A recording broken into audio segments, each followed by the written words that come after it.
My name is Claire Elgar, and for Genetics Prompt 5.2, I chose Part B. This will be based on a combination of whodunit and the Clue board game. A party is being thrown in the mansion when someone is murdered. The victim is Mr. Body. The weapon found is the lead pipe, and lucky for us investigating, there is a hair wrapped around it that we will use DNA fingerprinting on to find out who done it. Our suspects are Professor Plum, Miss White, Colonel Mustard, and one made-up character for the purposes of this assignment was Colonel Mustard's daughter. First, we will look at locus 1 from the strand of hair. The evidence is that locus 1 has one allele that is 70 bases and one allele that is 30.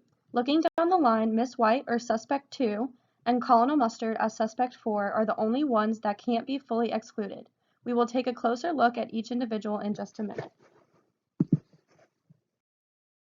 Looking at locus 2 will give us more information and help us narrow down the suspects that match from the first locus. The evidence at locus 2 has one allele at 80 and one allele at 60.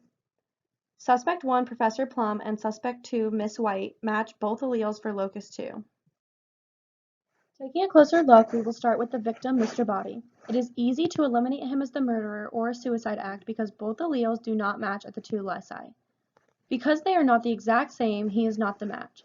Looking at Professor Plum as Suspect 1, we can see that although both alleles do match at locus 2, they do not match at locus 1, therefore he was not the murderer. Looking closer at Colonel Mustard's daughter, we can see that both alleles do not match at both the loci, eliminating her as a suspect. Colonel Mustard does match both alleles at loci 1, but when we look further at the evidence at loci 2, we see that Colonel Mustard is not an exact match and therefore is not the murderer. While we're looking at these two, we can see that Colonel Mustard is the father because on each loci, Colonel and the daughter share at least one allele. The other allele comes from the mother. Lastly, we look at suspect 2, Miss White. Her alleles match exactly at both locus 1 and locus 2 to the hair strand evidence that was found at the crime scene. Because she is an exact match to the evidence, we can identify suspect 2, Miss White, as the murderer. Congrats on finding the murderer, and thanks for watching.